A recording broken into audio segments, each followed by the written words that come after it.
ధనిక రాష్ట్రమా, అప్పుల భారమా? నిజంగానే తెలంగాణ అప్పులలో కూరుకుపోయిందా? కొత్త అప్పులు పుట్టే పరిస్థితి లేకుండా పోయిందా? తెలంగాణ ఆదాయం తరిగిపోయిందా? అప్పులతో సంపాదన తరిగిపోతుందా? సంక్షేమ కార్యక్రమాలకు కటకట తప్పదా? కేసీఆర్ ధనిక రాష్ట్రమని పదే పదే చెప్పారు. ఎన్నికలకు ముందు కాంగ్రెస్ నేతలు కూడా అదే చెప్పారు. ఇప్పుడు ప్రభుత్వ పథకాల అమలు కష్టమంటున్నారు. లోపం ఎక్కడ జరుగుతుంది? ఏడాదిన్నరలోనే ఎందుకు తారుమారైంది? కొత్తగా ఇరిగేషన్ ప్రాజెక్టులు ఎలా మొదలు పెడుతున్నారు? సన్నబియ్యం ఎలా ఇస్తున్నారు? రాజీవ్ యువ వికాసం ఎలా అమలు చేస్తారు? ఇందిరమ్మ ఇండ్లు ఎలా నిర్మిస్తారు? ఆదాయంలో సగం అప్పులకే పోతే పథకాల అమలు ఎలా సాధ్యమవుతుంది? కడుపు కట్టుకొని పనిచేయడం అంటే అర్థమేమిటి? దుబారా లేకుండానే ఏడాదిన్నరలో 1,50,000 కోట్లు అప్పు చేయడం ఏమిటి? అంతా గందరగోళం, ఆగమాగం. ఏం మాట్లాడినా ఎదుటివాళ్లు మెచ్చాలని అనేది ఒక సామెత. ఎందుకంటే నోటి నుంచి ఏ మాట వచ్చినా అది అందరూ వినడానికే. ఆ మాట అందంగా ఉండాలి, అర్థమయ్యేలా ఉండాలి, అర్థం చేసుకునేలా ఉండాలి. అంతేకాని అవతలివారు ఆశ్చర్యపోయేలా ఉండద్దు, ఆందోళన చెందేలా అంతకన్నా ఉండద్దు. ఇది మనకు పెద్దలు నేర్పిన పాఠం. కానీ రాను రాను రాజకీయాల్లో మాటలు హద్దులు లేనట్లే పాలకుల మాటలు కూడా హద్దులుండాలి. అప్పుడే సమాజం బాగుంటుంది. నాయకులు ఆదర్శంగా ఉండాలి.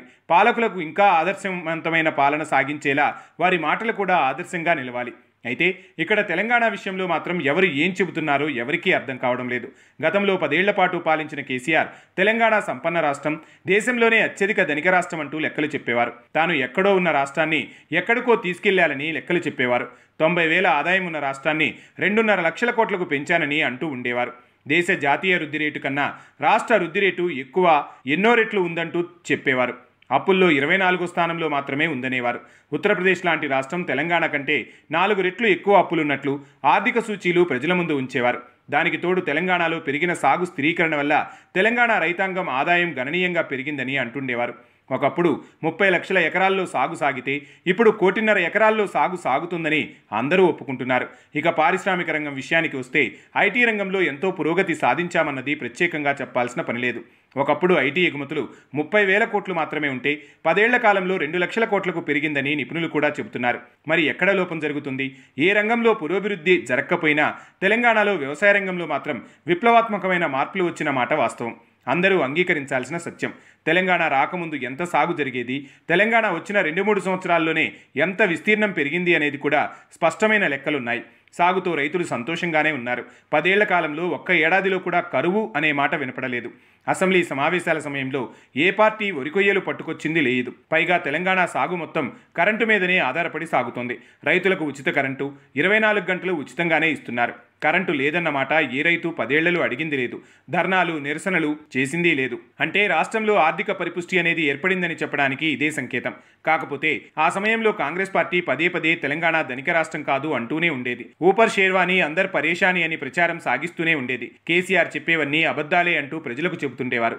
కానీ తీరా ఎన్నికల సమయం దగ్గరకు వచ్చేసరికి కాంగ్రెస్ పార్టీ కూడా తెలంగాణ ధనిక రాష్ట్రమే అని చెప్పడం మొదలుపెట్టింది.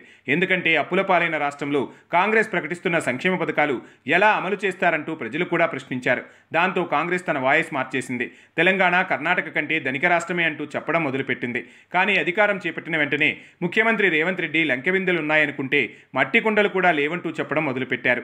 అంటే ప్రజలను ఆయన తొలి రోజు నుంచే ప్రభుత్వ పథకాల విషయంలో సంసిద్ధులను చేసే ప్రయత్నం చేశారు. కానీ ప్రతిపక్ష బీఆర్ఎస్ ఊరుకోలేదు, తరుముతూ వచ్చింది. అయినా పరిగెత్తేందుకు అక్కడ మైదానం లేదు. ఎదురు తిరిగి సమాధానం చెప్పాల్సిన అవసరమూ లేదు. అందుకే లేదన్న మాట చెబితే చాలు. రాష్ట్రాన్ని బీఆర్ఎస్ ప్రభుత్వం అప్పుల పాలు చేసిందని చెప్పుకుంటూ పోతే చాలనుకున్నారు. ఏడాదిన్నర కాలంగా అదే చెబుతున్నారు. ఇక్కడ ఒక విషయాన్ని మెచ్చుకోవాల్సిన విషయం ఏమిటంటే గత బీఆర్ఎస్ ప్రభుత్వం ఇచ్చిన సంక్షేమ పథకాలలో ప్రధానమైన పింఛన్లు అందిస్తున్నారు. అదే 2,000తో సరిపుచ్చుతున్నారు. ఎన్నికలకు ముందు ఇచ్చిన వాగ్దానం అటకెక్కించారు.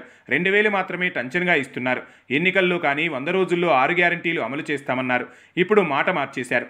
6 గ్యారంటీల్లో కేవలం పింఛన్లు, కళ్యాణలక్ష్మి చెక్కులు మాత్రం ఎక్కడా ఆపడం లేదు. పింఛన్లలో 4,000 మర్చిపోమ్మని చెప్పినట్టే కళ్యాణలక్ష్మిలో తులం అడగొద్దన్నట్టు పరోక్షంగా సంకేతాలు ఇస్తున్నారు. ఎందుకంటే బంగారం తులం 1,00,000 దాటిపోయింది. ఇక ఇవ్వడం సాధ్యం కాకుండా పోతుంది. ఇంతకీ తెలంగాణ ధనిక రాష్ట్రమా, అప్పుల భారం మోయలేకుండా ఉందా అన్నది తేలాలి. రాష్ట్ర ప్రభుత్వం అనేది ఒక ప్రవాహం. పార్టీలు మారినా కొత్త పాలకులు వచ్చినప్పుడు దాన్ని కొనసాగించడమే ఆనవాయితీ. అంతేగాని గత పాలకులు అప్పుల కుప్ప చేసి పెట్టారని గెలిచిన తర్వాత చెప్పడం అనేది సరైంది కాదు.